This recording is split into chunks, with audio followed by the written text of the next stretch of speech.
This program is designed to provide general information with regards to the subject matters covered. This information is given with the understanding that neither the hosts, guests, sponsors, or station are engaged in rendering any specific and personal, medical, financial, legal, counseling, professional service, or any advice. You should seek the services of competent professionals before applying or trying any suggested ideas.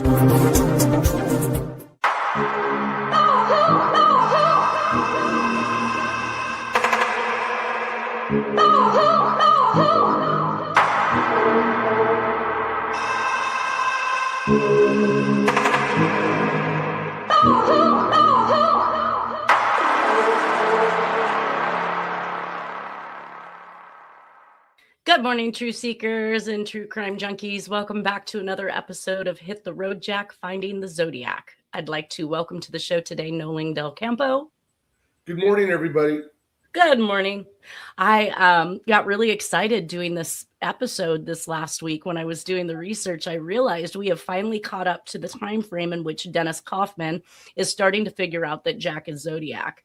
And a few very odd, or should I say coincidental, things occurred at that same time as I was putting it together, which really kind of flooded my body with goosebumps and made me almost want to fall off the chair.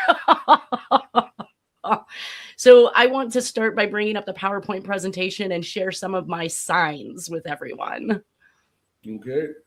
Okay, so basically 222 has been a number of mine for quite some time. It represents balance and harmony. It's an angel number. I don't throw a lot of belief into these things, but it was something that I was seeing quite frequently and eventually had tattooed on my foot. We can see that down here.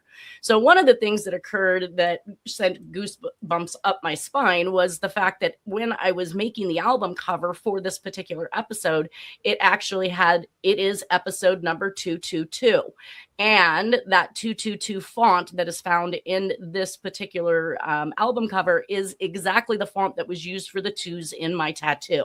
So at first that was like just a odd coincidence, or obviously I like this form, I suppose, because the font for the presentation has been set since 2013. And the 222 I probably got somewhere around 2022 or 2023. So vast difference between the time frame in which these fonts were chosen. What album cover do you refer to? This one right here. So it says episode 222. Oh, okay. And those twos are the style of twos I had done. This is the crappiest tattoo I own. And of course, the guy who did it blundered it, and basically scarred my foot pretty bad doing it. Either way, I still love it. It still represents the 222 fashion. And to know that episode 222, we're going to be introducing the research, and when Dennis begins to figure out that he believes Jack is the Zodiac. Aside from that, as I'm doing... What's that? It looks like a cross between a cobra and an Egyptian cat. The head. Well, it's supposed to be a heart around it. And again, he ran 1-2 up into one corner, so you can't really differentiate it from the others. I know what it is, and that's what matters to me. Okay. But so that not being planned was kind of a shocker. And also while I was typing in the date, so I'm trying to be vigilant about when these episodes air, and I typed in the date 3/20/26. And as I was typing that date in, I looked down at the clock on the computer and it actually said 3:26 p.m. I was like, okay. There's my note. There's my sign. Anyways, I did have at least one person reach out in regards to the last show that aired where we were talking about the Iron Dome, and it's at DubstepKid801. And it says, the Iron Dome is advanced missile defense system that is very good because the enemies of Israel will launch rockets into Israel and basically launches a counter rocket to intercept. And it's really, really good and can defend against quite a bit of incoming missiles. It says we are giving them a lot of aid and the relationship between us is basically unbreakable. And I'm not 100% sure why. And that level of unity is actually hidden for the most part. I presume it has something to do with World War II. My response obviously is ding, ding, ding, ding. I think you nailed it with your past statement. I feel that World War II was its own agenda to give them access to the U.S., and there it all begins. So I feel like, do they have pictures on naked presidents? Do they have the inside information in regards to what really went down in World War II that they are withholding from the rest of Americans and the rest of the world? There's something going on there if we're going to keep giving them money, making sure they're safe. And for gosh sakes, if they have the Iron Dome, I would assume we do as well too, right? Who has it? Israel? Israel, yes. Okay. So he's saying he doesn't understand why we keep doing what we do for these people. And of course, I have those same questions, and I think most of America should as well. Anyway. Just on the Israel issue real briefly, in the Sacramento Bee today, there was an article about the Assistant Secretary of, I forget what, it was defense-related governmental entity, but they resigned because of Trump's invasion of Iran and his support for Israel, saying that Israel goaded Trump into doing this. And that's why none of the Europeans are supporting this effort. They don't want to jump in. They say that's between you and Israel. We're not going to split it, they're saying, but they're not going to help. And they keep saying that the Democrats are all for Israel and foreign funding and all of these things. But I also like to include that Trump is former Democrat. Just because he plays a Republican president doesn't mean that his agendas doesn't align with all of the politicians. Oh, and right? Now he's also talking about invading Cuba. Well, it's like a repeat of history all over again. And yay, Venezuela, they won the baseball. How did they win the World Series? Right after we stole their president. I just don't even understand. Whatever. Viva Venezuela! Well, we left off in late 1999 with Jack last week, so we're kind of just following him around at this point. He's a loose cannon running around. Nora has passed away. He does not have that responsibility anymore. And so we seen him go to Arizona, and then there was talk about him moving to at least Stephen Dewhurst's book said he went to Texas, but Dennis said he went to Oregon. And I have some proof here that he was actually in Oregon for a short period. So on November 18th of 1999, per Dewhurst's book, Jack received a speeding ticket in Snowflake, Arizona, which is 100 miles east of Flagstaff near Springerville, where Nora, I can't talk now, Nora had family. So there is an indication that he is moving east from Arizona, which may be putting him back into Texas as Dewhurst has thought. But in 1999, we also show that Jack is in Oregon, and at least till the mid-2000s. Then he returns to Austin, Texas. So he may have made a short trip between Arizona and Oregon to Texas, but ultimately went back to Texas after Oregon. And I showed that this fax receipt here is a fax paper, in which case Jack is sending a request for a pharmacist for some medications. And Ancestry.com actually shows that Jack Tarrance owned a P.O. box in Eugene, Oregon from January 1st of 2000 to September 3rd of 2004. Now, I don't know if he just pays for them for blocks at a time, so maybe he pays 4 years in advance, or why he would continue to keep something like that since he literally left the area shortly after.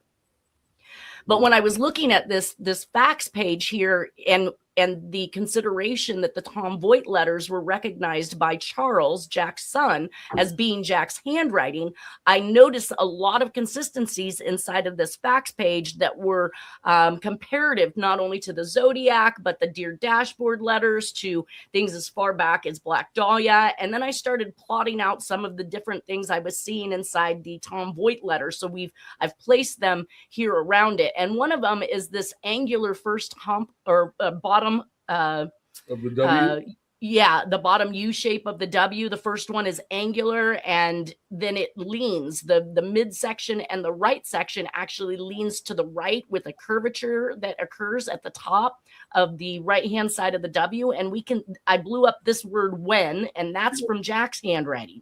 So I looks like cursive a little bit. It's slanted like cursive, and it's almost, when you first glance at it, you think it's cursive, but it's actually printing, correct? But it's more like a print connect.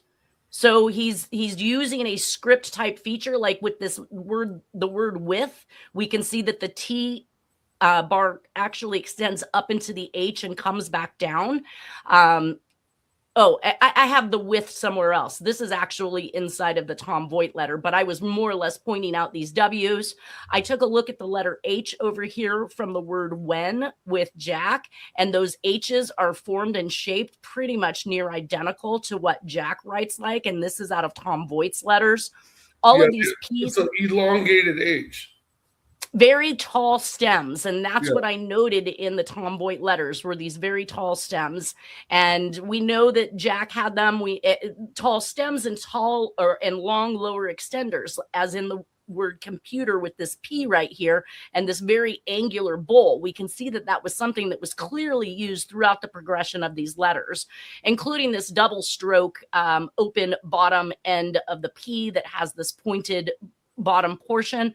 And so some of these characteristics being pointed out are things that he probably thought he was concealing, but clearly they're still within the wheel well. And even if he thought he was disguising his handwriting, he's still using forms that he uses because that's how the brain works. So this actually was done on February 10th of 2000. He's faxing the pharmacy from an Oregon number. So that's how I know he's in Oregon, because the fax number on it is in Oregon.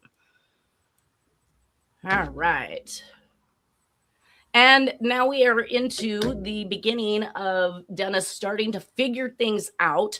And Dennis watches the America's Most Wanted feature on the Zodiac Killer and with John Walsh. And he comments to Rick, who is Mary's husband. And now Mary is Nora's daughter, but Dennis comments to Rick that the composite matches Jack. And of course, this is from Dennis's book that he wrote in, I believe, 2008, before I ever even met him. It says, June of 2000, I left Lacey, Washington to head back home to Eugene, Oregon. When I got back, I told Joy that I think Jack might be the Zodiac Killer. She asked me if I had smoked my breakfast. I told her that I was serious and briefly, I know. I said, there's some of these things that he puts in the book is just great.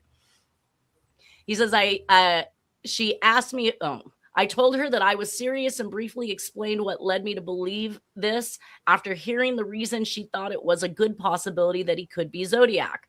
I knew that I couldn't do much as far as investigate living in Eugene, Oregon, because everything that I needed was in California. About 2 weeks later, so if Dennis, I didn't read this before the facts. If Dennis is the one that's in Oregon, that's why Jack is there with Charles, probably trying to hop around, I'm guessing, and find a place to be. But if he's in Eugene, Oregon, then that's why Jack probably went there, because everything I needed was in California. About 2 weeks later, we were packed up and headed to Sacramento. The first person I wanted to talk to was Gary, Jack's nephew. Gary did not like his Uncle Jack, so he would be willing to help me. And I believe Gary has reached out to me, even though he's made some comments via the YouTube channel. He's not really reached out and spoke to me personally, but I wish he would if he hears this. Says the next day after arriving in Sacramento, we went to see Gary. I told him that I thought his Uncle Jack was the Zodiac Killer. I asked Gary if he was around Jack in the late 60s, and he said that he was. Gary said him and Jack were driving in or around Oakland when Jack saw a black man walking and decided to run him over for no apparent reason. I told Gary to just think about it and I will stop by tomorrow. The next day, Gary looked like he had had a rough night. He looked at me and he said, "It's him." He was up all night reading about Zodiac on the internet. Joy and I started reading everything we could about the Zodiac Killer. The more information we had, the more accurate we would be in determining whether Jack was Zodiac or not. Gary mentioned that Jack had converted an old school bus into a motorhome in the late 60s. This is the bus, I believe, that his brother-in-law and sister owned, that they were busted in 1963 with an illegal gambling. They'd taken a bunch of people up the hill in this bus and were gambling on it, and then set up, I think, one of Jack's brothers to come in and act like he was going to rob the bus, and they got busted because the people on the bus overtook those that were running the gambling operation. Oh, wow. And so I think that bus was then eventually, it became Jack's at some point. I asked Gary what type of gun Jack had back then, and the one pistol that he remembered was a .45 caliber. He also remembered hearing Jack and his son Barry talking about this girl they had picked up hitchhiking. They picked her up in a truck and camper and had pulled off the road somewhere and took her into the camper and raped her. This made me wonder if Barry knew who his dad was or maybe even helped. Barry died in 1981. Jack does have another biological son named Dennis, and he is still living. When I briefly mentioned the possibility of his dad being the Zodiac, his reaction led me to believe that he may know who his dad is, or at least that he has committed murder.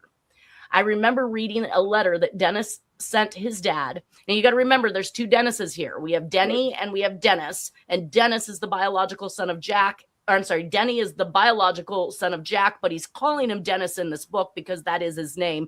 But that's how they differentiated each other from one another. Dennis Kaufman was Dennis, and Dennis Tarrance was Denny. Was Denny the one that was in the military? Yes, and we're going to get to that right here. Yeah, I suspect him of being an accomplice. Yeah. I remember reading a letter that Denny sent his dad while he was in Vietnam. I don't remember the whole letter word for word, but I remember the last part of it very well. Denny ended his letter to his dad, Jack, with, "Dad, I killed 16 gooks today, and you would have loved it here because hunting season is open all year." Wow. This statement, right? That's like a reference to The Most Dangerous Game. Exactly. This statement that Denny made in his letter to his dad establishes that Denny knows his dad likes to hunt. Denny clearly stated that he had killed 16 people that day. This clearly establishes that humans are being hunted. This indicates to me that Denny knew his dad liked killing people. That's why he said his dad would love it there. Love it. Because you can kill people all year long. That's just disgusting. Wow, but it is what it is. Oh, apple didn't fall too far from the tree at all. And so Dennis reports this to the FBI and the SFPD. And during this time, Dennis turns over Jack's DNA for testing, but it's botched by SFPD in, I want to say 2000, in a pooling error, as they called it. They claimed to have ended up with two different DNA samples, and Dennis believed it was because they pooled the sample from under the actual lip of the envelope and from under the stamp, when in reality, when Dennis thinks back about the spittoon Jack had and how he would have everybody spit in it, and then he would use that spit in that spittoon to seal any of his letters or to wet his it just makes me sick to think about this, but gross. It's totally gross. So it's possible the dual sample or the dual DNA sample was because of how Jack also sealed these particular envelopes. And unbeknownst to SFPD, they would not have known something like that. Or it was more incompetence by the SFPD. Well, and there was this huge thing going on in the early 2000s, which Gerald Brown, our former governor, had to out the SFPD because the lab department was busted for not only using drugs, but stealing drugs from evidence, falsifying tests, which means that they also could have been told to come out with a negative on this particular exam for Jack, because SFPD has been so negative towards Dennis from day one when he came with this information. SFPD was just round filing it. They weren't responsive to the FBI. They weren't trying to help Sonoma County Sheriff's Department do the palm print examination or fingerprint examination. They were doing whatever they could to stall and elongate the time frames in which they should have really gotten on it and handled it, especially after the way they treated Deborah Perez, who was totally a false suspect, and they gave her hundreds of hours of investigative time. That's crazy. Yeah. It's funny because I do a lot of reading on books involving various police departments in big cities. And the way it works is usually the higher ranking the officers are, the more likely they are to be corrupt. Right. Yeah, you have to play the politics, and that means that you'll give passes. Or just doing their job most of the time. Yeah. Well, and the only way you make it that way, they say, is playing the politics. Now, to play the politics means that you have to buddy up, handshake agreements, let people off of things, falsify information for them, or at least not tell on somebody when they do. That's the politics of getting higher up. Well, it's kind of like that mayor that we talked about in New York who said, or the attorney in New York who said he wasn't going to run for mayor because he knows that they would have killed him because he would have been honest. He would have not done the handshake deals behind the back, right? Yeah, I could relate to that. So, per Dennis's book, in mid-2000, Jack moves with Charles back to Austin, Texas. So I started seeing more unsolved murders. But in September 2nd of 2000, 36 years of age, Angela and Dominic Hudson out of Conroe, Texas. We see a lot of unsolved murders for Conroe, Texas. Is a missing person, and the DNA identifies, I guess, remains that have been found. So released from Montgomery County Jail on 9/2/2000. September 9th of 2000, family reported her missing. And then on January 14th, 2001, ATV rider finds skeletal remains on a wooded lot at the corner of McCaleb Road and FM 2854 in Montgomery, Texas. So we're starting to see the murders pick up. And this is no different than Jack moving to Arizona for that split second that he did in the triple homicide that occurred 13 minutes away. This one is just kind of reliving because we're going to climb into the Voinovich case. And this is another senator whose daughter is killed while they are camping or campaigning. Wow. Not camping. Campaigning. Yeah. Well, and this is the second senator that we've seen this happen to. Well, while campaigning, their child was killed. So it says Cleveland, the 9-year-old daughter of Lieutenant Governor George Voinovich, was killed in a traffic accident shortly after noon yesterday. Euclid General Hospital spokeswoman Marilyn Deblicker said the victim was positively identified as Molly Voinovich at the hospital after being pronounced dead on arrival at 12:55 p.m. Cleveland police said that the child was struck by a van at about 12:30 at the intersection of East 179th and Shenley Streets in the northeast portion of Cleveland. She reportedly was walking home from Oliver Hazard School and was crossing a street protected by a crossing guard when the accident occurred. Details of the accident remained unclear.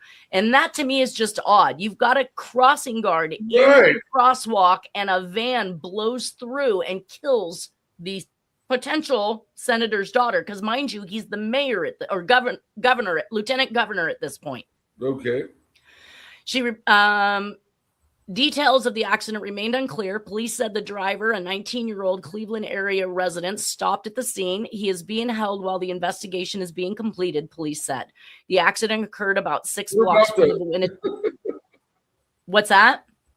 What about the guy doing traffic? He's supposed to be watching out for these kids.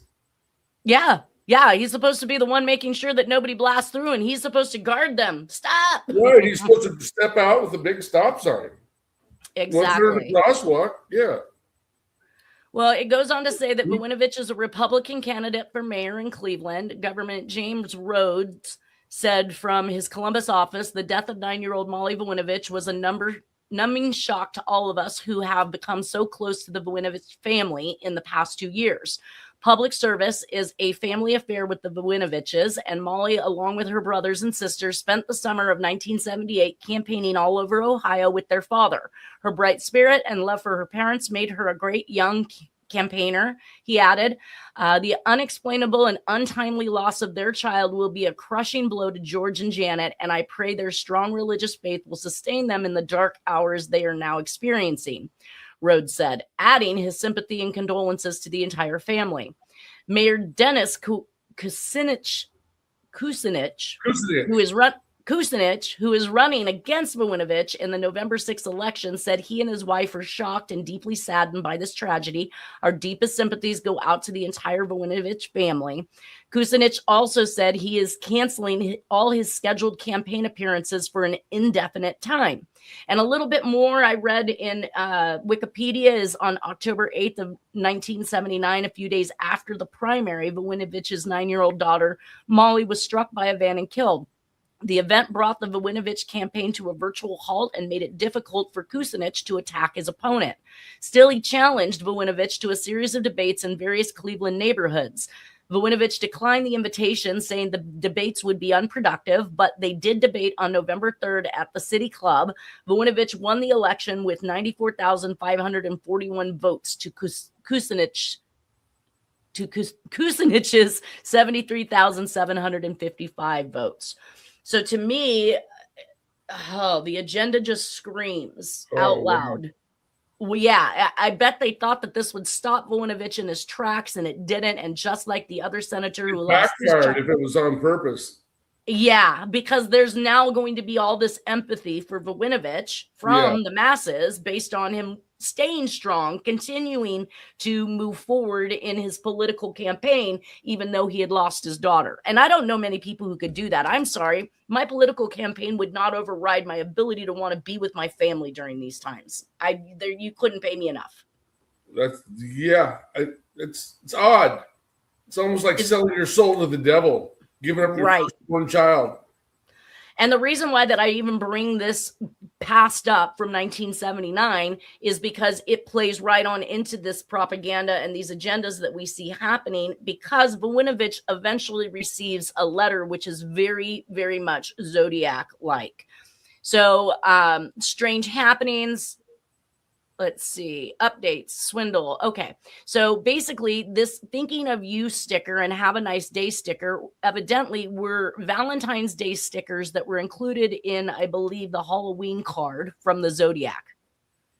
Now, when we look at this letter that we're going to talk about, it's very reminiscent of these two particular stickers, which there is a theory that these stickers were taken from a box of chocolates, Valentine chocolates, that were left on a wall at the scene of the Swindles murder way back in the 1960s or earlier, maybe even. Down in Southern California?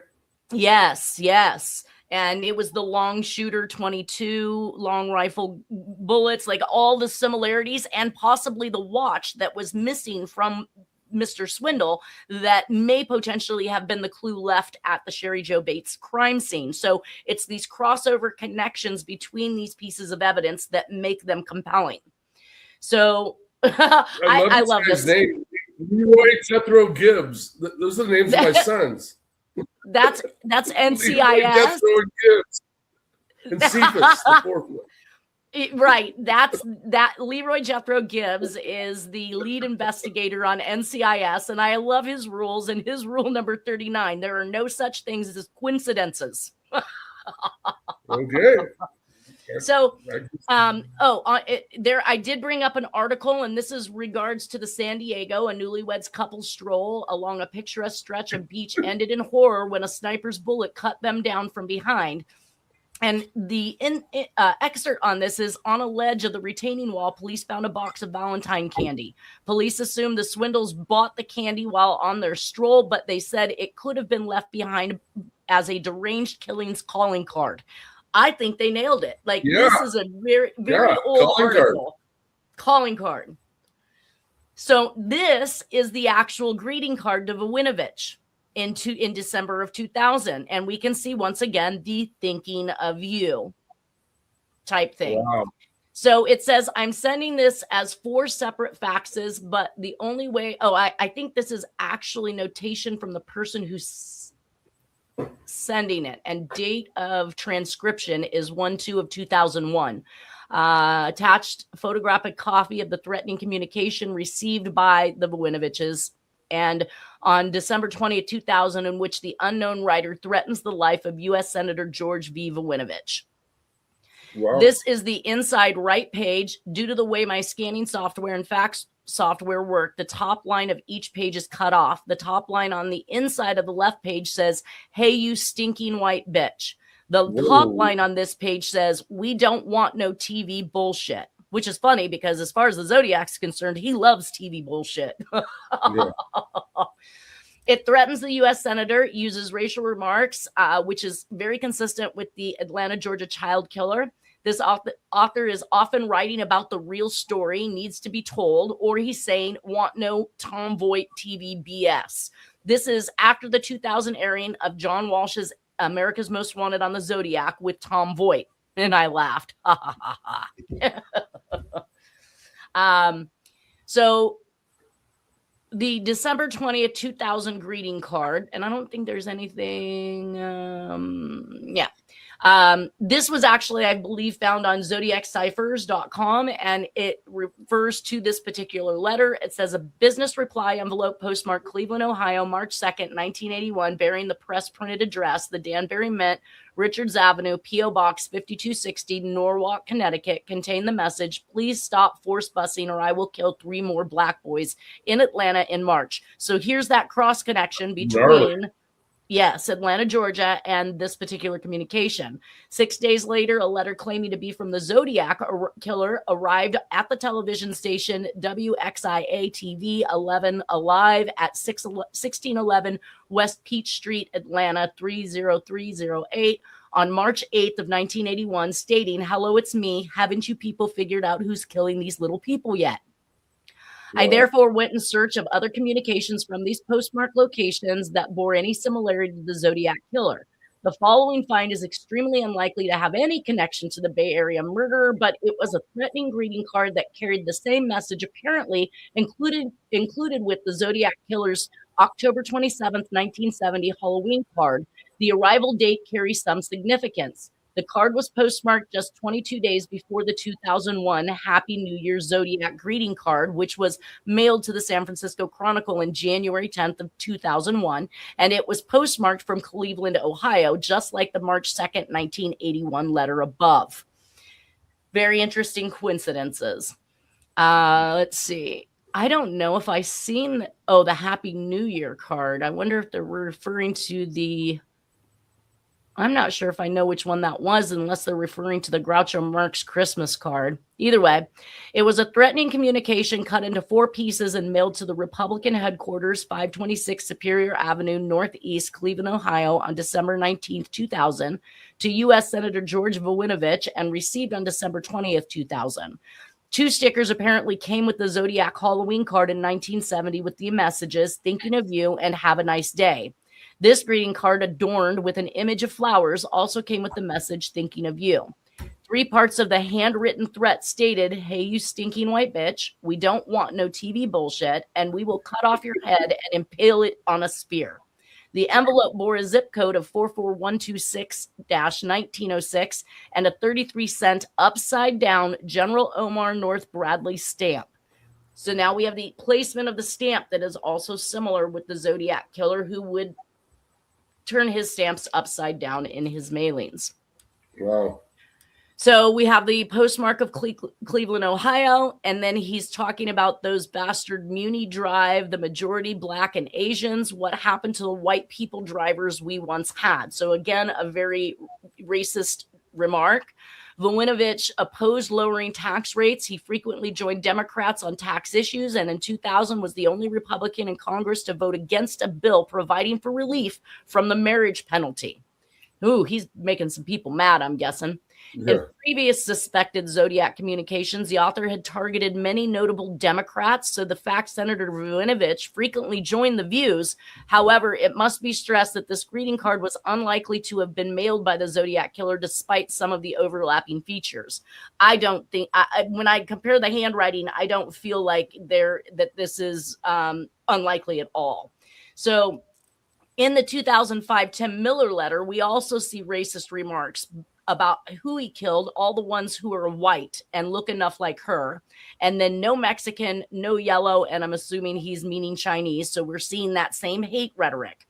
So I kind of cross-reference Voinovich, Republican who votes Democrat. There's threats. We've got Nixon, who's a Republican, and messages to Nixon and RFK. FBI and Hoover calls him out as being incompetent. The CIA, mob and political affiliation. Hearst, Democrat El Jefe of media, uses his UPI system to get messages out. In the JFK, the Democrat telling on those involved. Hillary, a Democrat that was Republican when she was a young attorney on the Watergate case. Mob controlled both parties. I mentioned earlier another congressman, and we already talked about that had also lost his Oh no, this one was mentioned earlier. A congressman that wasn't voted into office taking a Republican spot was a Democrat and voted as a Democrat, turning the House votes. So we're seeing this flip-flopping back and forth of political parties. Interesting. Similar complaints as the greeting card sent to Senator Voinovich, who lost his daughter during a primary run for office. We can see this is the letter here that we're going to be talking about. It is made out to Mr. Editor, something the Zodiac would say. Dear sir, whoever you are, this just disgusting to read what seems to be a news that nobody really cares, but the relatives of innocent citizens murder in our beloved San Francisco. So this is being mailed talking about San Francisco. That looks like Jack's writing. I'm telling you, like when I do the comparisons of these things, and here we have all the Belltop A's that I believe once existed in the Zodiac communications that we have seen probably removed over the years as the images made the internet. But so it says it's always the,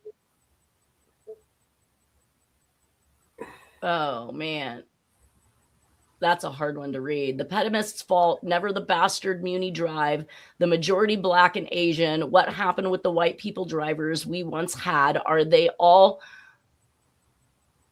retard on welfare or at Laguna Honda? I don't know what any of that means, but from now on, there will be a Muni driver executed for every citizen murdered in the streets of San Francisco. You thought I was dead. No way. This is, I'm saying, yeah, this is, I'm saying that. So basically, it goes on a little bit more about the communication, and it says, let's see here. The 2000 greeting card was postmarked 22. Oh, I already read that. To find the reason Senator George Voinovich was targeted, we have to look at his timeline on Wikipedia, where it states, in the Senate, Voinovich opposed lowering taxes. He frequently joined Democrats on tax issues. I just read that in these other, yeah, okay, I'm not going to go back through that again. Now, here's a direct comparison between a 1986 letter from the Zodiac, which was validated as a Zodiac communication by Tarrance Pascal, former document examiner who worked on the actual Zodiac case back in the day. And here is the envelope to the letter that we're talking about right now that was sent to not only, I mean, this is actually then, it's coming out of San Francisco on the 10th of January, and it's mailed to the San Francisco Chronicle. So we're seeing a combination of these working their way back and forth. So this one follows the Voinovich letter that was mailed late December of 1999 and then in 2001. Now you have to keep in mind that I'm not exactly sure what date Dennis confronts Jack with the information. We know that Dennis knows in 2000, but at some point in time in 2001, Dennis is letting Jack know that nobody's taking him seriously and they don't believe Jack is the Zodiac. And I think that's where we start to see the communications ramp up again. This one here in 2001, we're going to see some more for 2001, including the anthrax letters. But there were a lot of things in this particular arrangement on this envelope that was very consistent, including the use of the additional 4 numbers in the zip code. We're going to see this happen in the 9/11 anthrax, or not 9/11, I think it was 9/18, but that whole 9/11 2001 experience that occurred for that week and a half or so. We're going to see him using those the last 4 digits of the zip code as well. And I put all of these pieces together at the very end of this presentation where I show all the consistencies between all the communications and how they cross over. So we'll look at that at another time. But the information and the way everything is done is pretty much Zodiac 101. I have a couple of observations. First of all, the stamp on the one, it's a little bit askew, which is Zodiac, and then the writing on the right looks like Jack's writing. Writing on the left looks like maybe Jack trying to disguise his writing.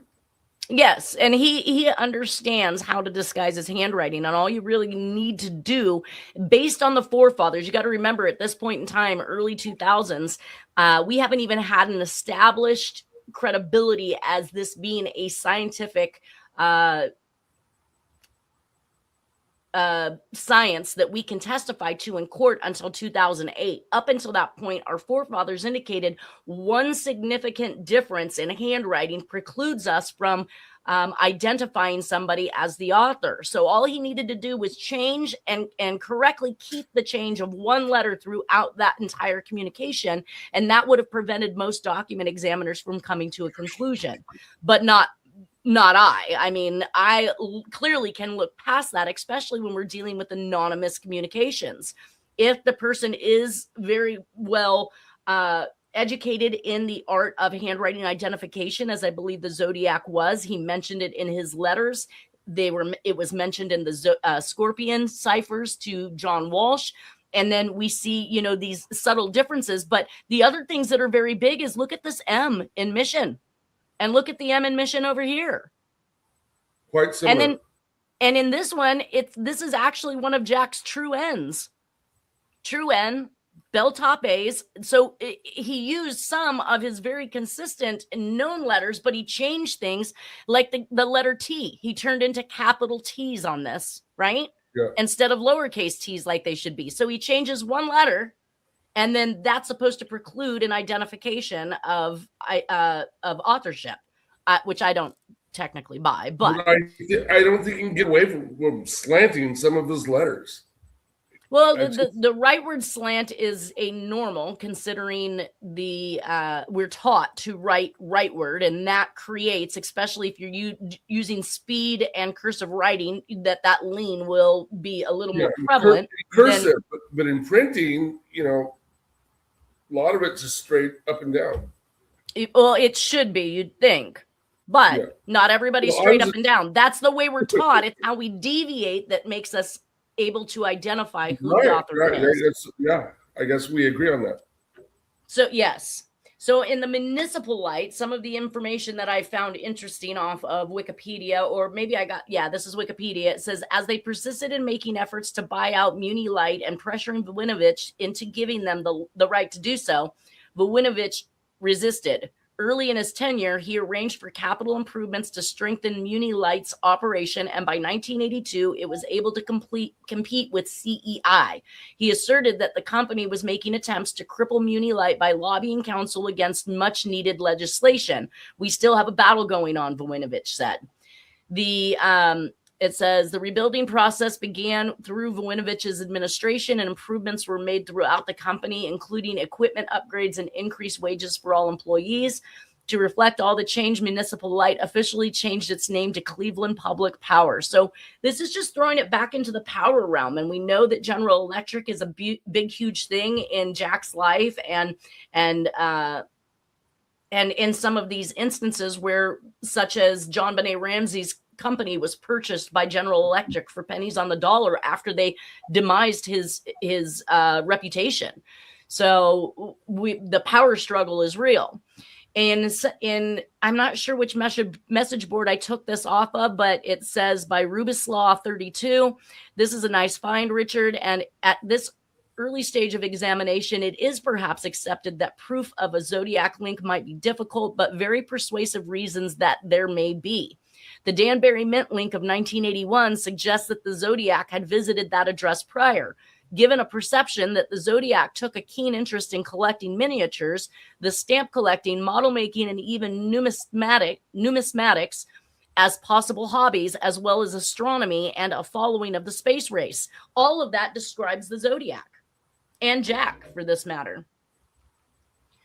He goes on to say that let's see, sugary coated sarcasm, thinking of you, divorce settlement, break. Oh, so I thought was interesting is that the person mentions the reason that this author might have been triggered was a divorce settlement, a breakdown of a marriage, then viewed as a business arrangement to be mixed, is quite likely to bring out the worst of someone who is likely to blame anyone else but themselves. So we had Nora just die, right? So all of a sudden, Jack goes from being very busy with her and her health to nothing on his hands and mad again, if you will. And then Dennis stumbling onto the fact that he believes that he is the Zodiac.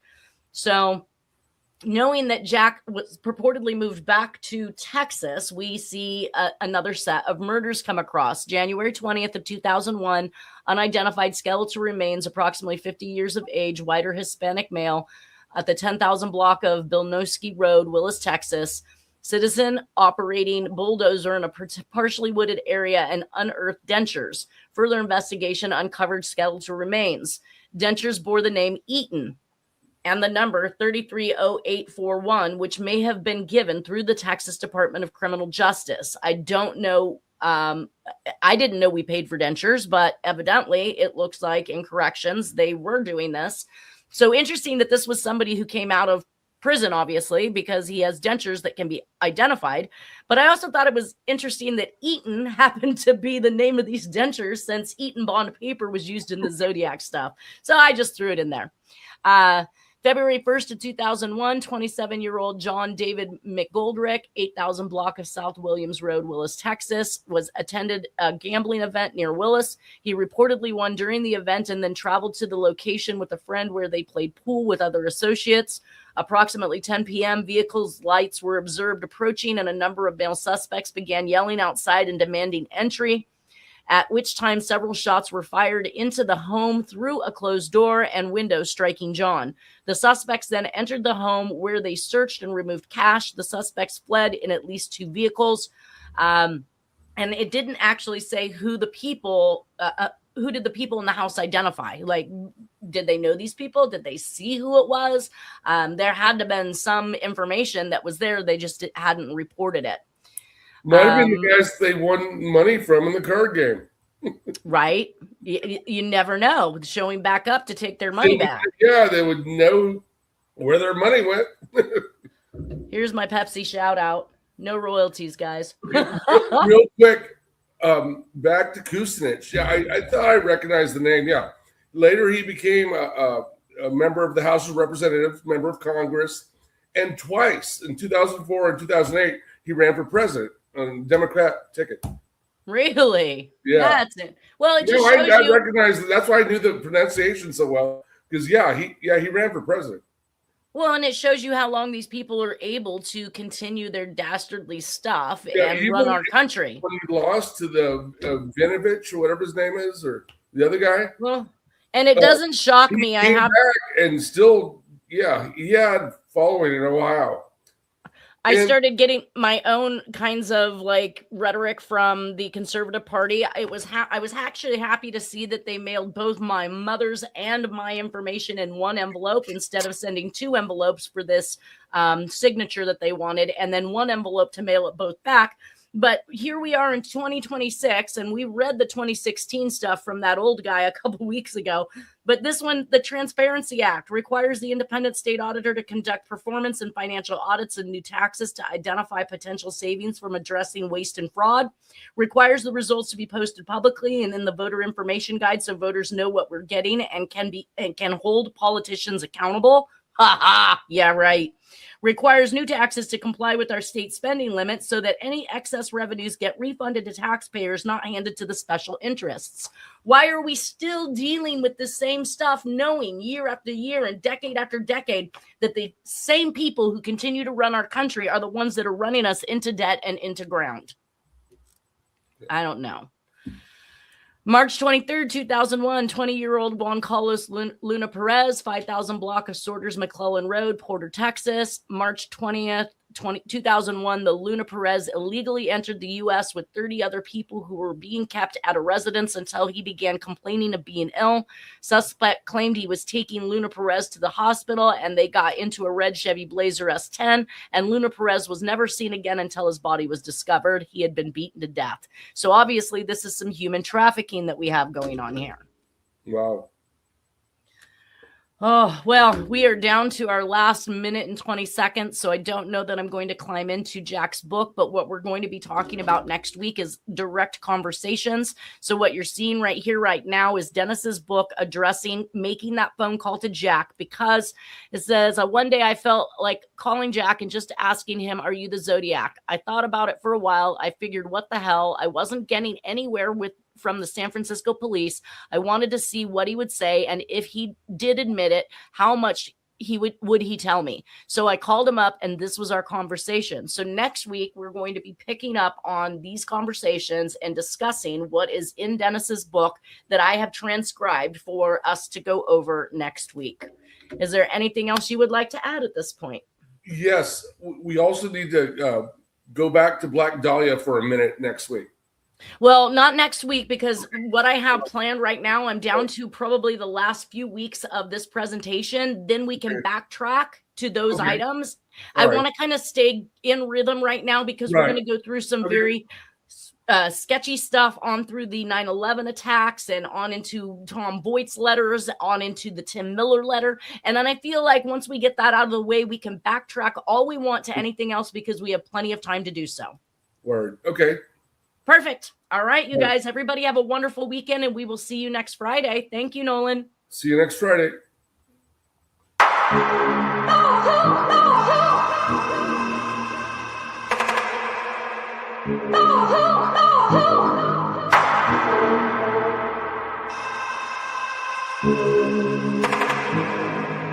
Oh,